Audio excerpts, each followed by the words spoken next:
we are, people. ShiftED podcast coming to you.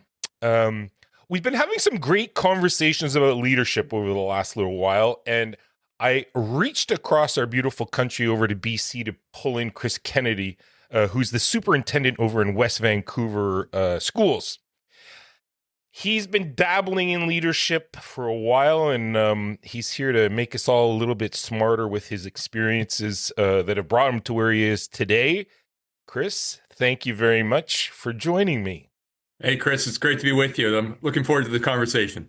Yeah, and just doing a little bit of listening to you, I think we are like brothers from a different mother in the sense that you grew up with your parents as educators. So did I. My mom and dad were both educators, and I actually was in my mother's class in grade 7 of all first year of high school. Boom, mother's my teacher. So I just want to put that out there on the table that I understand kids from teacher parents. we were born into the family business a little bit, eh? That's it. Totally. You might have been in your mother's class, but I had my mother as my colleague in my first year of teaching, which was also a unique experience too. That your mother has her on her desk has pictures of you as a young child, as you're now her colleague in the same school. Interesting. Yes, that approach, I did not have the chance to have that opportunity, but yeah, I mean, families in families that have educators tend to dabble in education. You know, it just seems to be a part of our fabric makeup. But you in particular, I was very interested in. So I read that basketball was where kind of you started coaching, and you were a high school teacher.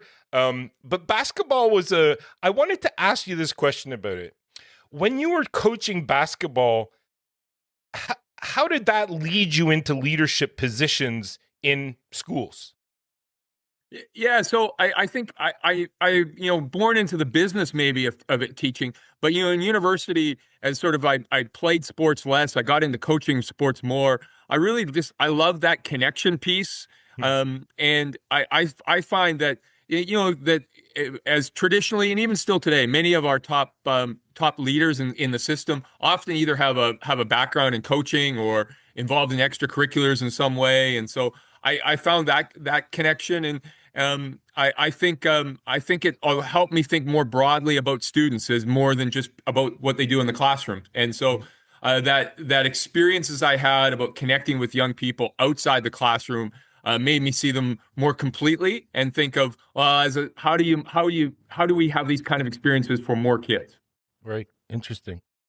And what were the best like you were one of the youngest superintendents to fill that position in West Vancouver, and I think over our nation as well. What do you think was most effective in getting you to the superintendent position from, teaching and being a part of the educational kind of environment? What were those valuable qualities or skills that you brought to the table that you felt would benefit that superintendent position? Yeah, and so I think I've always tried to enter conversations with curiosity and a bit of humility and being humble. And like when you're the younger one in the room, you have to be careful. I started teaching at 22, principal at 29, superintendent at 35, 36. You have to be careful about pretending you know too much, because there's a lot of people that have a lot of wisdom around you.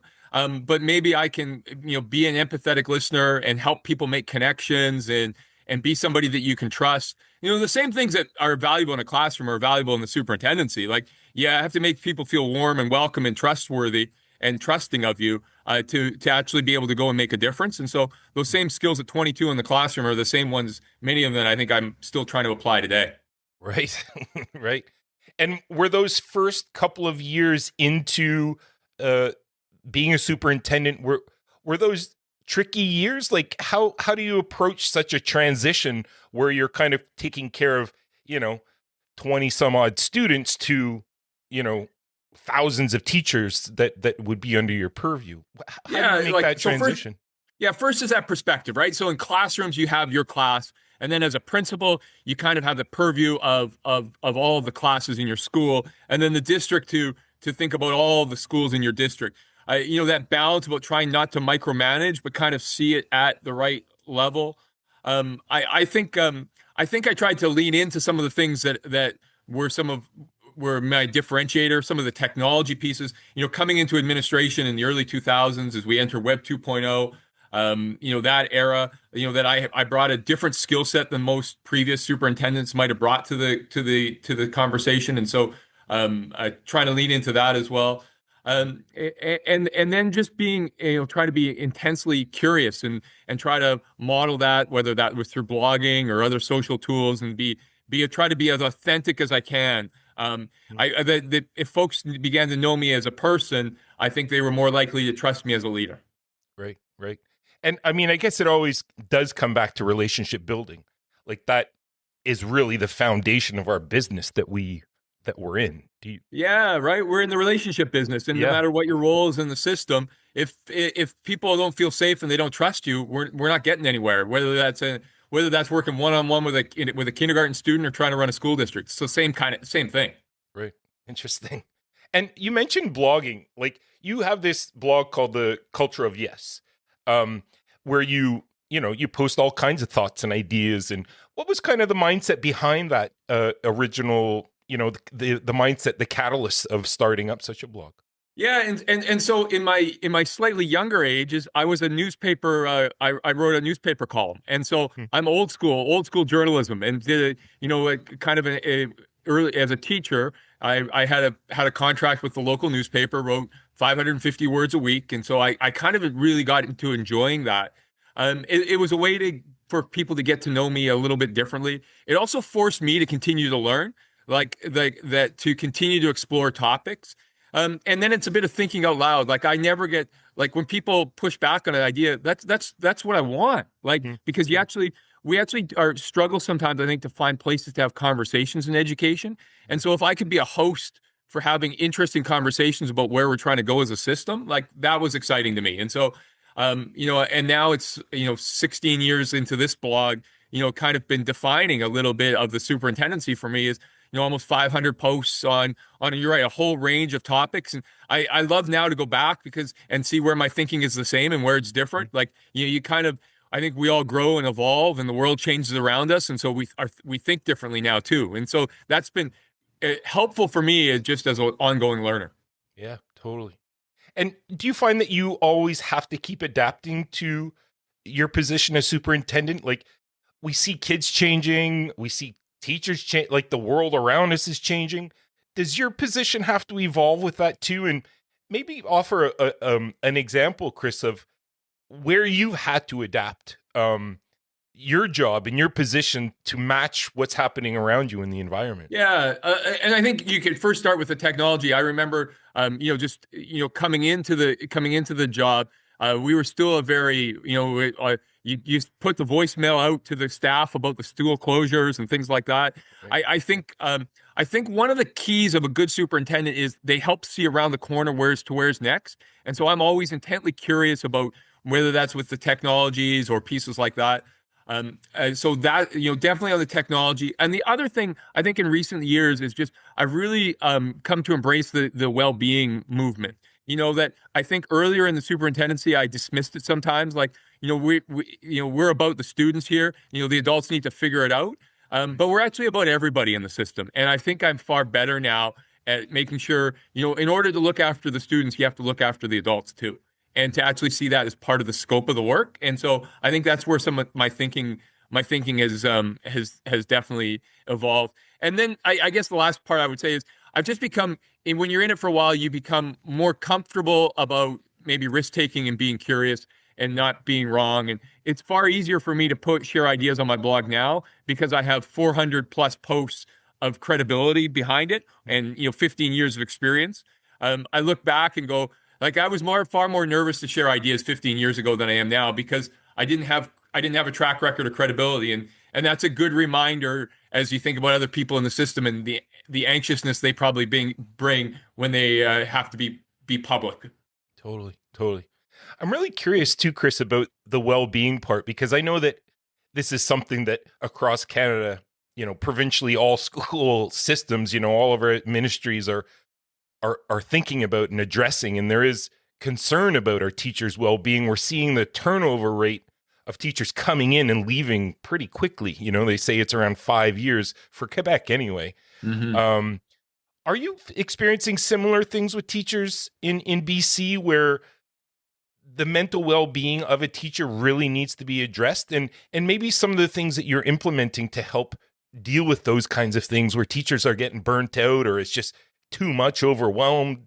Like, can you fill in some of that for us? Yeah, and I think it is a broader, not just an education conversation we're Right. having. And I think part of the thing is we are more comfortable talking about mental health and mental well-being, which is a great thing, than Mm-hmm. we were 10, 15 years ago. And so I think we're being more honest and authentic about how we're doing as people and willing to share that with others. And so that's part of it.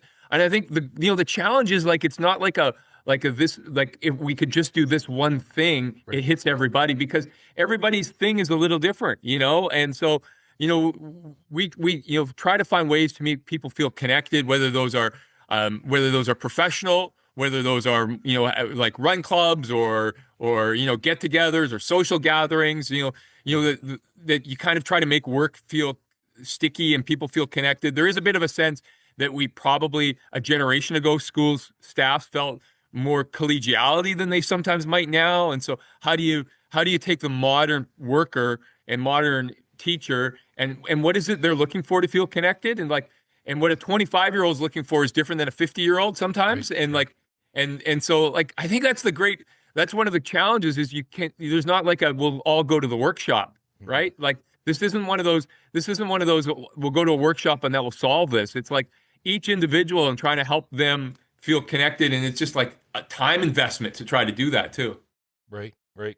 I I, mean, I would I would say the yeah. other piece, just trying to model that, like, you talked to we talked about the blog and the culture of yes is how do you create a place where people feel it's not a place of nervousness and fear, but of curiosity and opportunity, right? And so that if they can have more say over their work and more autonomy over what they do, they feel better about what they do too. Right. Yeah, I like that. Can you see that also flipping onto the students as well? Like that exact same kind of mindset that we have to give them more freedom in their learning? Because it seems as we're kind of moving forward in the age that we're in, is kids are becoming more disconnected from what's going on in schools and kind of like not seeing the relevancy of it. I mean, we've been battling this for yeah, I'd say centuries. Yeah. But what are some of the things you're implementing via BC that is addressing let's getting kids ready for something that we're really not sure of what the future might hold for us? I think BC has done a really good job with curriculum by being by far broader and big idea focused than most jurisdictions in Canada and around the world. That there are big ideas we want you to understand, but there's not like 200 outcomes that you have to know in Socials 11. But we want you to understand these concepts, and that allows teachers to have more flexibility. And also then students to have, probably more choice in what they learn and how they share what they learn. I think you're exactly right on. If we can create choice and flexibility is important for staff and for students, Right. and that helps to make them feel connected. And so I think we've also done a good job in BC about that balance between this is what every child needs to know, and this is where there's full flexibility. And as they move through the system, there are far fewer things that every child needs to know. And I know that upsets the person who's passionate about their thing sometimes, but you want to create that flexibility so kids have more choice. And, I see kids, we have hundreds of kids in robotics programs and that never existed 20 years ago. And kids who spend their afternoon in a sport that they love and they take care of their academics in the morning. And those kids feel connected to school because they are able to engage in their passions as part of their overall program. Right. Right. And hearing that too is listening to the kids as to what their interests are and then using those within the context of whatever you might have to deliver as material that might be evaluated down the road. Well, and isn't that interesting in the AI world is that Right. will we be able to customize and personalize And so if you're in a math class and you know a child loves the NHL, can you help customize their addition and subtraction around NHL word problems? Well, the person beside them is a huge Taylor Swift fan, and maybe that they can be customized to some of their, and like that kind of customization, which is getting easier and easier. And those are maybe more extreme examples, but like, how can we maybe take advantage of kids' passions in a way to connect them to traditional learning, so that every child doesn't have to learn in the exact same way with the exact, learn from, those word problem examples that have no relevance to them at all. You think of our indigenous communities and ensuring that there are indigenous examples that they can learn from, which probably far more relevant than some of our traditional examples. Totally. I love that example too. And I mean, you open this door to in walks AI here in our educational world. I mean, November 2022 was quite a revolution in sorts. There's been some time and a little bit of gap in between when it first dumped on us to now. Where are you guys feeling you're at with AI in education, kind of overall? Like, what's the perspective or the message that you want to put forth about AI for your communities? Yeah, and I think there is a universal feel that no matter where you are, anywhere, you feel like you're behind, and that's how AI makes you feel, but just by how quickly the world around us is moving. I think we're trying to figure out ways that how does AI help amplify the human experience. Mm-hmm. And so if AI can do things to help take away some of the emails and some of the lesson planning pieces so that it allows you to have greater connections in your classroom, that's phenomenal. What we don't want AI to do is to take away the things that should be human centric. And so, it has a role in some assessment, but some assessment needs to be human driven. And that, so I find that AI has allowed me to use technology less. And that's exciting for me, is because I'm less stuck in the creating my PowerPoints and on review and on editing my papers. That allows me to use my time differently. And so that, I think we just have to keep thinking about how we want to use AI, because if the lessons of social media, one of the things were we let social media drag us around, and rather than us to say this is how we might want to use it in schools.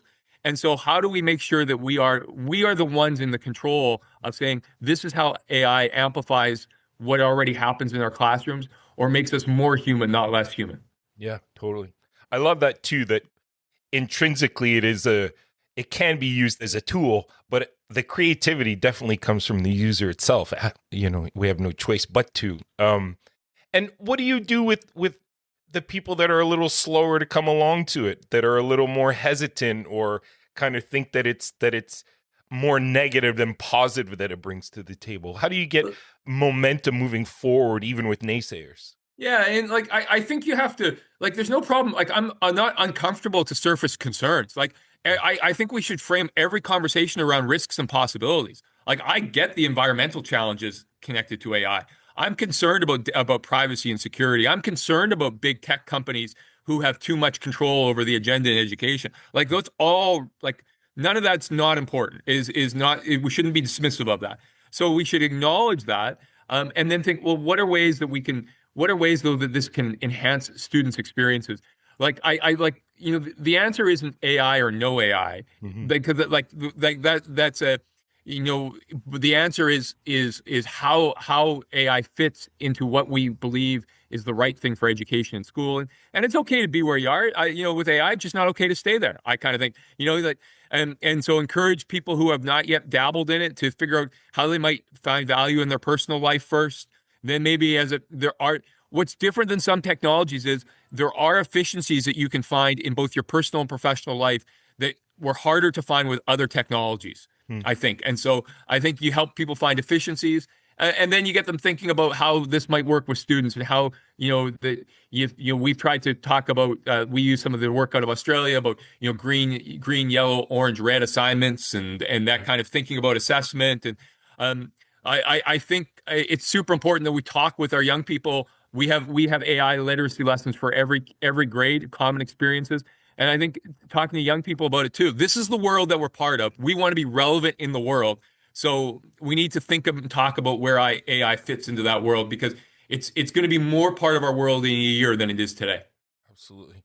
I was talking with some teachers too, and we had this kind of nervous gut reaction that we kind of missed the boat on social media a little bit, I found, in our schools and getting kids ready for what it is and how to vet it and how to kind of see it removed a little bit. And they just went all in, and we're starting to, we see the repercussions of such investment into social media by our students. How do we not make that same mistake again with AI? Yeah, and so as I say, I think social media. I think we social media showed up, and we go, well, okay, it's here, so we bring it. We're going to teach you how to use it, rather than think, what is it we want to teach, and how might social media support or not support that, and help it find its place. And now we're trying to deconstruct that with social media a little bit. Mm-hmm. Um, I it will be interesting if AI will AI have some of those same bumps, and it probably will as it gets better, and AGI and all of those pieces, we may be still in a bit of the honeymoon phase around AI, Right. and it's going to pose some big challenges, and that I think we need to talk about. But I think the answer is you keep actually surfacing. These are the challenges, but these are the opportunities. These are the challenges. You know what? Do we want young people going to AI as a counselor? Probably not. Are there places where an AI can be supportive to students in a way that they can't get that immediate support from a teacher? Probably. And continue to be curious about it. I think those on the extremes of AI, those are the ones I don't have a lot of time for. Is that I think that we want that's our as education that we should be always curious, and that's kind of what I want to be about AI. Amazing. I love it. Well, Chris, thanks for this. I have one last question, and it's not too big, but it's pretty big. As a fellow Canadian, an educator, me as well, except I'm in Quebec.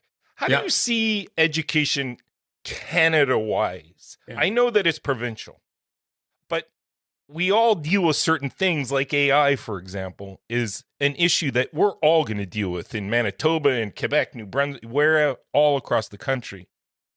How is it that you feel that the bigger vision of Canada education or education within Canada, how do you see that down the road? And do you see it as coming together more or always kind of like sectioned and provincial? I really think that AI is a good catalyst and opportunity to make us more connected. Yeah, everyone comes back to education is provincial jurisdiction, and we have our uniqueness. Absolutely, but you're right. AI is a great example of we don't need to replicate something in each of our provinces. We actually have some similar values. If you ask educators across Canada about what they think of AI and equity, we'll probably get similar answers. And so, how do you network together schools and districts and teachers across Canada for a Canada-wide approach? I would love to see the federal government step in this place, and I know they're nervous too, because why would they commit resource to something that they're not responsible for? But when we have a federal minister responsible for AI, I think part of us to be competitive in the future is an education answer, and that's hard because I know it's not federal jurisdiction. But I would love to see the federal government, or then if not them, then it's up to provinces or others within them, is to continue to fuel this national conversation.